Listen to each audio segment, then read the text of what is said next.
దేవునికి ప్రియమైన వారలారా, మీ అందరికీ అపోస్తలిక్ ఫెయిత్ గెచ్చమనే ఆశీర్వాదపు కార్యక్రమాల తరపున హృదయపూర్వక వందనాలు తెలియపరుస్తున్నాను.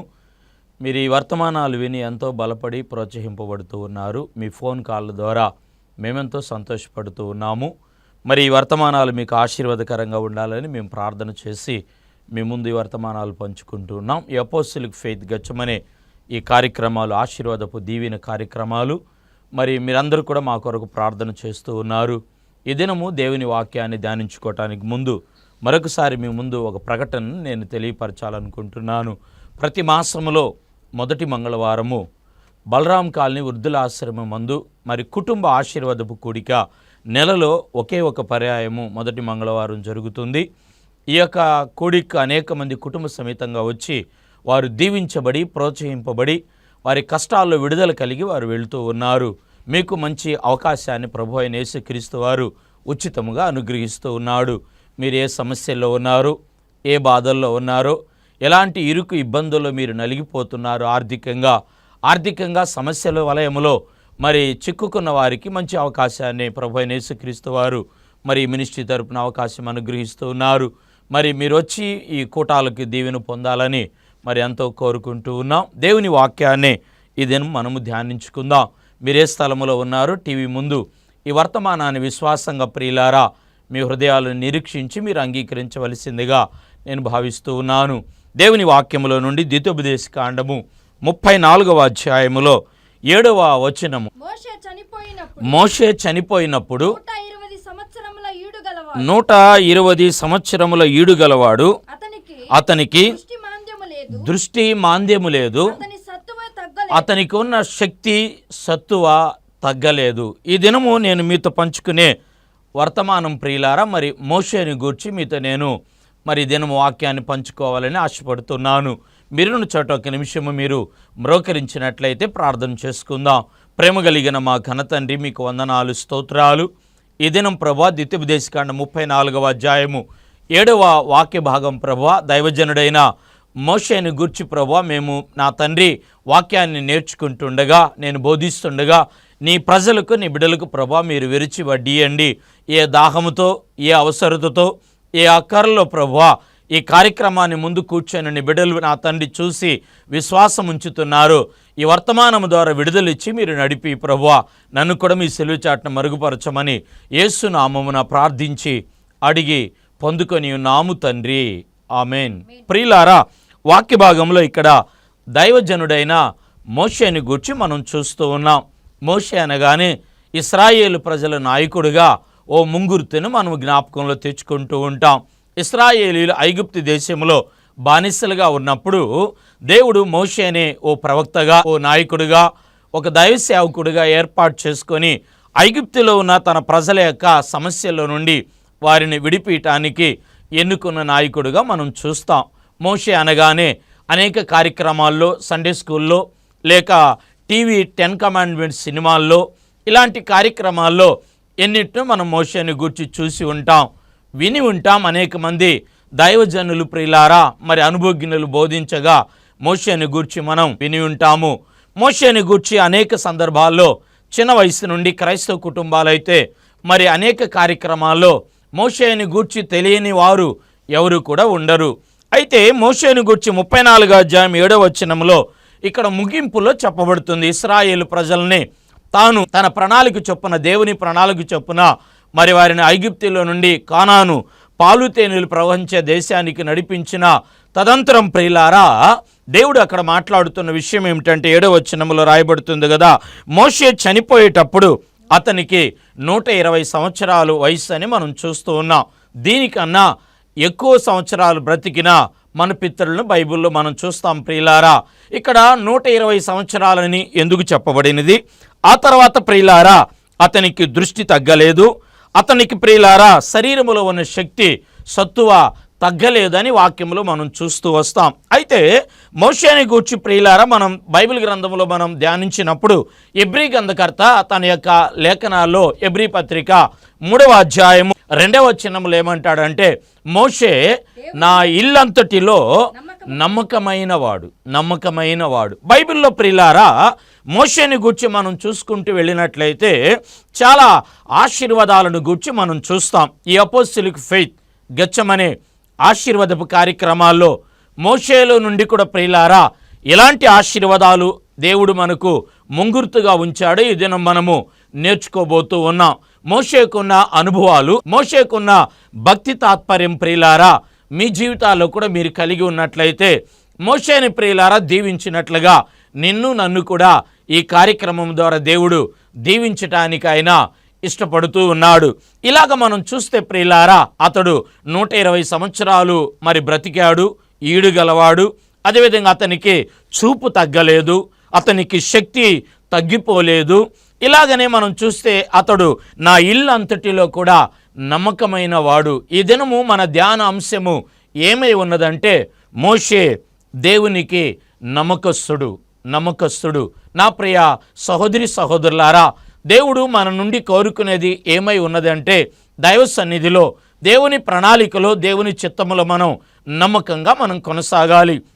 బైబిల్లో మనం చదువుకున్నప్పుడు నమ్మకమైన వానికి మెండైన దీవెనలు కలుగునని వాక్యములో మనం చూస్తూ ఉన్నాం. సొలొమోను గారు ప్రియులారా సామెతలో ఈ మాటలు రాస్తాడు కదా, నమ్మకంగా ఎవరైతే ఉంటారో, నమ్మకంగా ఎవరైతే కొనసాగుతారో, నమ్మకంగా ఎవరైతే జీవిస్తారో వారు మెండైన దీవెనలు కలుగుతాయని. ఈ నమ్మకత్వాన్ని బైబిల్లో ప్రియులారా ఆదిలోనే ఎవరు సంపాదించారని వాక్యములో మనం చూస్తున్నామంటే, మోషే యొక్క నాయకత్వంలో, దేవుని యొక్క ప్రణాళికలో ప్రియులారా దేవుని పరిచర్య సేవలో కొనసాగుతున్నప్పుడు అతడు దేవుని ఇల్లంతటిలో కూడా నమ్మకత్వాన్ని తాను సంపాదించుకున్నాడు. చూద్దాం ప్రియులారా, ఈ దినము మోషేలో నుండి ఒక 3 గుణాలను మనం జ్ఞాపకం చేసుకుందాము. ఆ తదుపరి అతని గుణగణాలను బట్టి దేవుడు అతన్ని దీవించిన, నడిపించిన, బలపరిచిన, లేవనెత్తి నిలబెట్టిన విధానాలను మనము ధ్యానించుకుందాము. ముందుగా మనం చూసాం కదా, మోషే అని పేరుకు అర్థం ఏమై ఉన్నదంటే, నిర్గమకాండము 2వ అధ్యాయం 10వ వచనములో మనం చూస్తాం ప్రియులారా. అంటే మోషే అనగా నీటిలో నుండి తీయబడిన వాడని అక్కడ మనం ఫుట్ లైన్లో కింద ఆ పై భాగంలో మనం చదువుకుంటాం. మీ బైబిల్ ఉన్నట్లయితే నిర్గమ 2వ అధ్యాయం 10వ వచనంలో చదువుకోనండి. పెన్ను ఉన్నట్లయితే మీరు రాసుకున్నట్లయితే అక్కడ ఫుట్ లైన్లో కూడా ఇస్తాడు కదా. మోషే అనగా నీటిలో నుండి తీయబడినవాడు. మోషేకి ప్రత్యేకత ఏమిటంటే ప్రియులారా, నీటిలో నుండి తీయబడినవాడు. నీరు దేవుని వాక్యానికి, నీరు పరిశుద్ధతకు, నీరు ప్రియులారా మనలను పవిత్రపరిచేదానికి సాదృశ్యంగా ఉన్నది. దేవుని వాక్యములో మనం చూచినప్పుడు ప్రభు అయిన యేసుక్రీస్తు వారి దగ్గరికి నికోదేము వచ్చినప్పుడు నికోదేముతో యేసయ్య బోధిస్తాడు కదా, ఒకడు నీటి మూలముగాను ఆత్మ మూలముగాను జన్మిస్తేనే దేవుని రాజ్యంలోనికి ప్రవేశించడు. మోషే ప్రియులారా నీటిలో నుండి తీయబడినవాడు. అంటే మోషేలో ఉన్న మొదటి ప్రత్యేకత నమ్మకత్వం కలిగిన వాడని దేవుడు ఎందుకు బిరుదిస్తున్నాడంటే, మోషే నీటిలో నుండి తీయబడినవాడు అనగా పరిశుద్ధత కలిగినవాడు, పవిత్రతను కలిగినవాడు, నీటి ద్వారా బాప్తీసం పొందినవాడు. ప్రియులారా, ఎవరైతే పరిశుద్ధత పవిత్రత కలిగి ఉంటారో నీటి బాప్తీసాన్ని, పాత జీవితాన్ని పాతిపెట్టి పాపానికి దూరంగా ప్రియులారా జీవిస్తూ దేవుని ప్రణాళిక, దేవుని మందిరములోనికి నడిపింపబడి దైవ సన్నిధిలో ఎవరైతే చేర్చబడతారో వారు నీటిలో నుండి తీయబడినవాడు. మోషేకున్న మొదటి గుణ లక్షణాన్ని మనం చూస్తున్నాం ప్రియులారా. అతడు వాక్య భాగంలో మనం చదువుతున్నాం కదా, నీటిలో నుండి తీయబడినవాడు. రెండవదిగా మనం చూసినప్పుడు 120 సంవత్సరాలు మోషే ప్రియులారా తాను దేవుని యొక్క సేవలో కొనసాగుతూ బ్రతికినట్లుగా మనం చూస్తూ ఉన్నాం. నేను అన్నాను కదండి ముందు ప్రారంభంలో 120 సంవత్సరాల కన్నా ఎక్కువగా బ్రతికిన మన ప్రవక్తలను మనం చూస్తాం. అయితే మోషే గారి యొక్క జీవితంలో 120 సంవత్సరాలు అనగా ప్రాముఖ్యమైన విశేషమైన సందర్భం ఏమంటే ప్రియులారా, 40 సంవత్సరాలు మొదటిగా ఐగుప్తు దేశంలో ఉన్నాడు. అనగా సుఖభోగాలతో అన్నిలు తగ్గిన ప్రియులారా తన పరిశుద్ధతను కాపాడుకొని తాను కొనసాగుతూ ఉన్నాడు. మరొక 40 సంవత్సరాలు మనం చూచినప్పుడు అరణ్యములో తన మామ మందను మేపుతూ ప్రియులారా దేవుని సేవకు ముందుగా తాను సిద్ధపడుతూ ఉన్నాడు. ప్రియులారా, మనం కూడా ఒకప్పుడు లోక సుఖభోగాల్లో ఉన్నాము, దేవుడు తన ప్రణాళిక చేత మనల్ని పట్టుకొని తన వాక్య అనుభవంలో అరణ్య జీవితంలో మనల్ని ఆయన నడిపించాడు. అయితే మనం చూస్తున్నాం రెండవదిగా అతని జీవితంలో అతడు అరణ్య యాత్రలో అనుభవాలను నేర్చుకున్నాడు. మూడవదిగా మనం చూసినప్పుడు ప్రియులారా, దేవుని వాక్య భాగంలో ఇశ్రాయేలు ప్రజలను ఐగుప్తు దేశంలో నుండి పాలు తేనెలు ప్రవహించే దేశానికి అతడు నడిపించినట్లుగా మనం చూస్తున్నాము. ఈ 120 సంవత్సరాల్లో 3 అనుభవాలు ఉన్నాయి ప్రియులారా. మన జీవితాల్లో కూడా లోకములో నుండి ప్రభు మనల్ని ఏర్పాటు చేసుకున్నాడు. ప్రభు నెలకొట్టబడి ప్రియులారా ఆ పరలోకపు యాత్ర, 3వ యాత్ర ఇశ్రాయేలు ప్రజల నడిపింపు ఏమై ఉన్నదంటే మోషే గారి ప్రియులారా పరలోక రాజ్యపు యొక్క యాత్రను కొనసాగించాడు. చూశారండి, మోషే గారిలో నుండి ఎంత లోతైన అనుభవాలు మర్మాలను మనం చూస్తూ ఉన్నాము.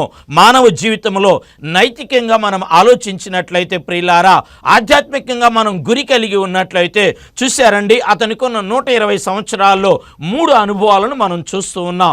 భక్తి జీవితంలో ప్రభు మనల్ని ఏర్పరచుకొని ఎన్నుకొని నిలబెట్టి ఉన్నాడు ప్రియులారా. ఈ అనుభవాల్లో మనం కొనసాగాలి.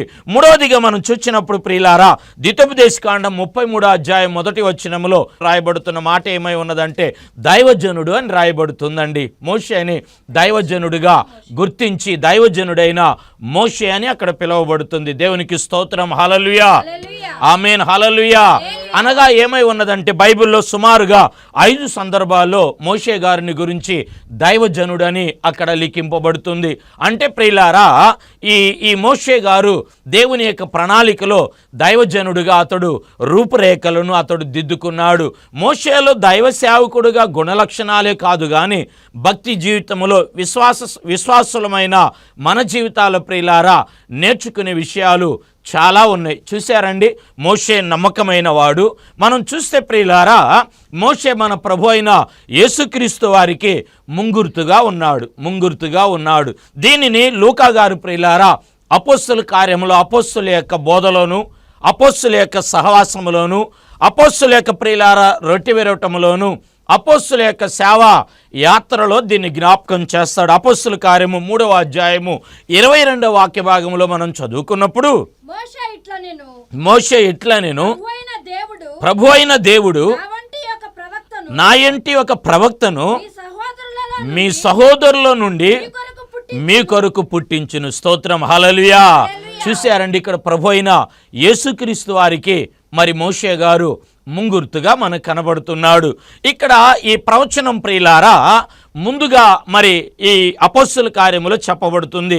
దీనికి ముందుగానే పాత నిబంధన ద్వితోపదేశకాండము 18వ అధ్యాయము 16వ వాక్య భాగంలో చదువుకున్నప్పుడు అక్కడ ఇలాగ వ్రాయబడుతుంది, యెహోవా మీ మధ్యను నా వంటి ప్రవక్తను మీ సహోదరులలో మీ కొరకు పుట్టించును. స్తోత్రం, హల్లెలూయా. చూశారండి, మోషే ఇక్కడ ప్రభు అయిన యేసుక్రీస్తు వారికి సాదృశ్యంగా ముంగుర్తుగా ఉన్నాడు. పౌలు గారు కూడా అంటాడు, నేను క్రీస్తును పోలి నడుచుకున్నట్లుగా మీరు నన్ను పోలి నడుచుకోనండి. చూసారా, మోషే గారి ప్రియులారా దేవుని యొక్క వాక్యములో క్రీస్తుకు సాదృశ్యంగా ఉన్నాడు. దేవుని పిల్లలు ఆయన పోలికతో మనం ఉండాలి. అయితే రక్షింపబడుతున్నాము, దేవుని మార్గములో నడుస్తున్నాము, దేవుని మందిరానికి మనం వస్తున్నాము, కానీ దేవుని పోలిక గుణలక్షణాలు మన జీవితాల్లో లేవు. ప్రియులారా, మరి పైకి భక్తి గలవారమని మనం పైకి కనబడుతున్నాము, కానీ లోపల దేవుని యొక్క శక్తిని ఆశ్రయించిన వారుగా ఉన్నాం. ఈ అపోస్టలిక్ ఫెయిత్ గెచ్చమనే ఆశీర్వాదపు కార్యక్రమాలు చూస్తున్న దేవుని బిడలారా, ఈరోజు పై రూపం మాత్రము ఇదిగో క్రీస్తు లాగా మీరు చూపిస్తున్నారేమో, ఆంతరంగము మీ జీవితాల్లో క్రీస్తును పోలి మీరు నడుచుకుంటున్నారా? ఆయన విధేయుడయ్యాడు, ఆయన శ్రమపడ్డాడు, ఆయన సమాజమును లోకమును ప్రియులారా వ్యతిరేకించినా ప్రేమించాడు. క్రైస్తత్వము క్రీస్తును కలిగిన జీవితము ఏమై ఉన్నది అంటే మనము క్రీస్తును పోలి మనము నడుచుకోవాలి. ఇక్కడ దైవ సేవకుడు అని చెప్పబడిన దైవ సేవకునికి ఒక నాయకుడికి ముంగుర్తుగా ఉన్న మోషే గారు ప్రియులారా విశ్వాస జీవితంలో విశ్వాసులమైన మనము నేర్చుకునే లక్షణాలు అతని జీవితంలో మనం చూస్తాం. చూడండి, అతడు ఒక సేవకుడుగా ఒక నాయకుడిగా ప్రవచనాల్లో ఇమిడి ఉన్న మోషే లాగా కాకుండా సంఘానికి విశ్వాసులకు ప్రియులారా ఒక మాదిరి, ఒక మంచి దర్శకుడుగా, ఒక నాయకత్వం వహించి నడిపించే ఒక దేవుని యొక్క మరి బిడ్డగా మనం చూస్తాము. మోషేలు ప్రియులారా 3 గుణ లక్షణాలను విశ్వాస జీవితానికి సాదృశ్యంగా కలిగి ఉన్నాడు. ఆ 3 గుణగణాలలో ప్రియులారా దేవుడు అతన్ని ఆశీర్వదించినట్లుగా కూడా మనం చూస్తాము.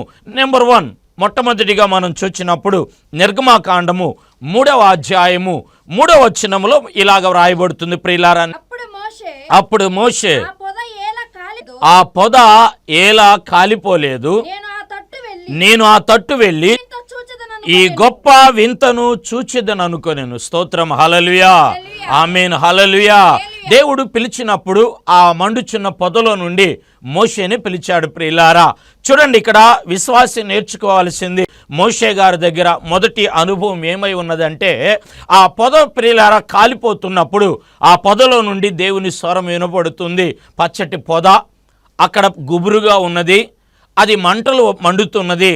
దానిలో నుండి మరి స్వరం వినబడుతుంటే ఆ తట్టుకు పరిగెత్తుకుని వెళ్ళి అతడు చూస్తున్నాడు. బైబిల్లో మనం చదువుకున్నప్పుడు ప్రియులారా ఆ పొద ఏలా కాలిపోలేదు.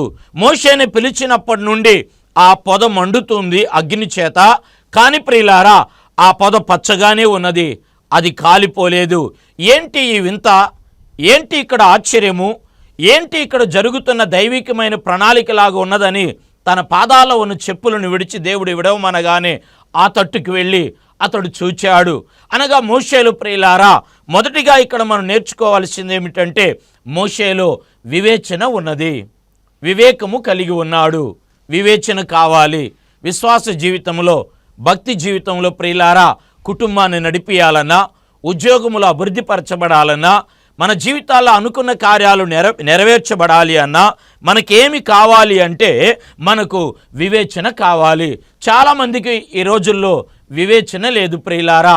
వివేచన లేకుండా ఉంటున్నారు. అక్కడ స్వరం వినబడుతుంది, దేవుని యొక్క ప్రణాళిక అక్కడ కనబడుతూ ఉన్నది, అసలేమి జరుగుతుంది అక్కడికని అతడు వెళ్ళి ఆ వింతను చూద్దామని ఆ తట్టుకు వెళ్ళాడు అంట. ప్రియమైన వారలారా, ఇతడు వివేచిస్తూ ఉన్నాడు. నీ భర్తను గూర్చి, నీ పిల్లలను గూర్చి, నీ భార్యని గూర్చి, నీ సంఘాన్ని గూర్చి, నీ సమాజమును గూర్చి, అసలు నీ ఇంటిలో ఏమి జరుగుతుందో ప్రియులారా నీకు వివేచన ఉందా? వివేచిస్తూ ఉన్నావా? అన్నిటిని విడిచిపెట్టి దేవుడే చూసుకుంటాడని అనే ఒక ఆలోచనతో నువ్వు కలిగి ఉన్నావా?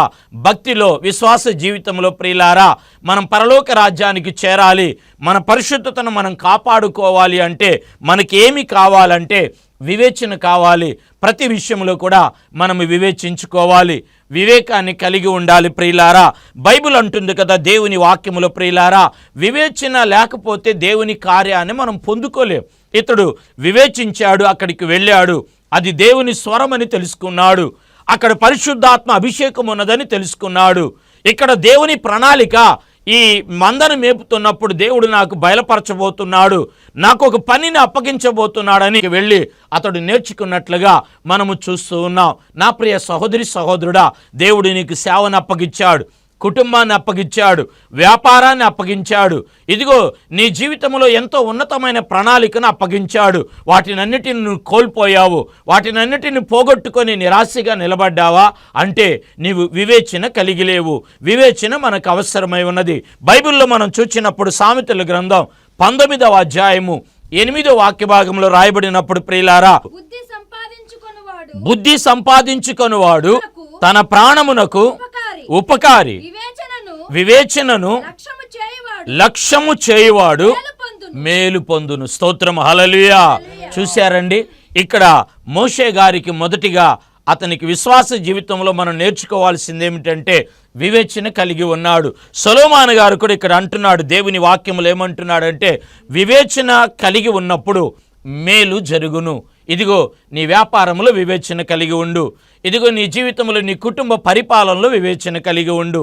వాక్యములో మనం చదువుకుంటున్నాం కదా, నీవు వివేచన కలిగి ఉన్నప్పుడు నీకు మేలు కలుగును. మోషే వివేచించాడు, వివేకము కలిగి ఉన్నాడు. మోషే ప్రియులారా అక్కడ మేలు జరిగింది. ఆ మేలు ఏమిటంటే ప్రియులారా, 40 సంవత్సరాలు ఐగుప్తులో ఉన్నాడు, 40 సంవత్సరాలు శ్రమ పడుతున్నాడు. ఆ తదుపరి 40 సంవత్సరాలు దేవుడు తన సేవను అప్పగించాడు. స్తోత్రం, హల్లెలూయా. నీవు వివేచన కలిగి ఉంటే మోషేకు అప్పగించిన ఆశీర్వాదాన్ని, ఏదో ఒక ఆశీర్వాదాన్ని, ఒక మేలుని దేవుడు మీకు ఇవ్వబోతున్నాడు, ఒక మేలుని మీకు అనుగ్రహించబోతూ ఉన్నాడు. మోషేకు అప్పగించాడు. ఆ 40 సంవత్సరాలు చివరిలో ప్రియులారా, ఇదిగో నీకు ఈ సంవత్సరము, ఈ మాసాల్లో ఈ వర్తమానము ద్వారా మాట్లాడుతున్నాడు కదా, నీవు వివేచన కలిగి ఉన్నట్లయితే దేవుడు మేలుకరమైన ఆశీర్వాదాన్ని కలుగు చేస్తాడు. సామెతలు 2వ అధ్యాయము 3వ వచనంలో ఏమని రాయబడుతుందంటే ప్రియులారా, వివేచన కొరకు మీరు ప్రార్థన చేయండి. నా ప్రియ సహోదరి సహోదరుడా, వివేచన లేకుండా, వివేకము లేకుండా, ఆలోచన లేకుండా నీ జీవితంలో వెనకబడ్డావు, నష్టపోయావు. ఈరోజు ప్రభు మాట్లాడుతున్నాడు కదా, నీవు సంఘములో, నీకు అప్పగింపబడిన పనిలో, నీకు ఇవ్వబడిన కుటుంబ పరిస్థితిలో వివేచన కలిగి ఉండు. రెండవది మోషే ప్రియులారా, నిర్గమాకాండము 3వ అధ్యాయం 11వ వచనాన్ని మనం త్వరగా చదువుకున్నప్పుడు, మోషే వెలుటకును ఇశ్రాయేలీలను ఐగుప్తులో నుండి తోడుకొని పోవుటకు నేనెంతటి వాడును అంటే రెండవది అంటున్నాడు కదా, ఎంతటి వాడను అంటే ప్రియులారా, తన్ను తాను తగ్గించుకుంటున్నాడు. భక్తి జీవితంలో, సంఘములో, విశ్వాస జీవితంలో ఒకటి మోషేలాగా వివేకం ప్రియులారా మనం కలిగి ఉండాలి. రెండవది మనము తగ్గించుకోవాలి. తన్ను తాను తగ్గించుకున్నవాడు హెచ్చింపబడును. ప్రియ సహోదరి సహోదరుడా, నీవు తగ్గించుకో, నీ మాటల్లో తగ్గించుకో, నీ ప్రవర్తనలో తగ్గించుకో, నీకున్న ఆధ్యాత్మికమైన క్రియల్లో నీ శత్రువుల దగ్గర, వ్యతిరేకుల దగ్గర ప్రియులారా నిన్ను నీవు తగ్గించుకో. యాకోబు గారు తన పత్రికలో రాస్తాడు, 4వ అధ్యాయం యాకోబు పత్రిక 4వ అధ్యాయం ప్రియులారా 10వ వచనంలో 10వ వాక్య భాగంలో ఇలాగా సంఘానికి రాస్తూ ఉన్నాడు, ప్రభు దృష్టికి తగ్గించుకొనుడి, అప్పుడు ఆయన మిమ్మును హెచ్చించును. స్తోత్రం, హల్లెలూయా. కొంతమంది మనుషులు చూసేటట్లుగా మనుషుల దృష్టిలో తగ్గించుకుంటారు. కాదండి, దేవుని దృష్టిలో మనం తగ్గించుకోవాలి. దావీదు దేవుని దృష్టిలో తగ్గించుకున్నాడు, యేసేపు దేవుని దృష్టిలో తగ్గించుకున్నాడు. ఇదిగో గొప్ప రాజుగా ఉన్నతమైన ప్రణాళికను, ఉన్నతమైన కార్యాలను వారి జీవితాల్లో వారు పొందుకున్నారు. పౌలు గారు 1 కొరింథీ 12:24 అంటాడు కదా, తక్కువ దానికి ఎక్కువ ఘనతనిస్తాడు. ఈరోజు తగ్గించుకుంటే ఎక్కువ ఘనతను ఆత్మదేవుడు అనుగ్రహిస్తాడు. స్తోత్రం, హల్లెలూయా. మూడవదిగా ముగింపులు మనం చూచినప్పుడు నిర్గమాకాండములో 4వ అధ్యాయం ప్రియులారా 4వ వచనములో మనం చూచినప్పుడు మోషేలో ఉన్న 3వ గుణాన్ని మనం చూస్తామండి. అప్పుడు యెహోవా చాపి దాని తోక పట్టుకొనమనగా, చెయ్యి చాపి దానిని పట్టుకొనగా అంటే తోకను పట్టుకున్నాడు. ముందు మోషే ప్రియులారా దేవుడు కర్రను చూపించాడు, ఆ కర్రను పట్టుకోమంటే పట్టుకున్నాడు. ఆ తర్వాత అదేమైందంటే పాము అయిపోయింది. అయితే పామును పట్టుకోవటానికి ప్రియులారా ఇప్పుడు ఇతడు ఏం చేస్తున్నాడంటే మోషేకి చెప్పమనగానే కర్రనైతే పట్టుకోగలిగాడు. పాము అయిపోయిన తర్వాత పట్టుకోగలుగుతామండి? అయితే దేవుడు చెప్పగానే ఆ పాము తోకను అతడు పట్టుకున్నాడు. స్తోత్రం, హల్లెలూయా. అంటే మోషే ధైర్యశాలి, ధైర్యం కలిగిన వాడు. ఆ పామును పట్టుకున్నాడు. పాము వివేకం కలిగింది. వాక్యములో చూస్తాం కదా, పావురం వలె నిష్కపటముగాను పాము వలె వివేకముగా అన్నాడు. అంటే ప్రియులారా మనం తోక మీద చేయి పెట్టి పట్టుకునేటప్పటికీ అది తిరిగి అనేక సందర్భాలు అనేక సార్లు అది తిరిగి కాటు వేయవచ్చు. అంటే మోషే దేవుడు పట్టుకోమనగానే పట్టుకున్నాడంటే మోషేలో మనం ఏం చూస్తామంటే ధైర్యాన్ని మనం చూస్తాం. ఒకటి వివేచన, 2 ప్రియులారా తగ్గింపు కలిగిన వాడు, 3వది ధైర్యం కలిగిన వాడు. స్తోత్రం, హల్లెలూయా.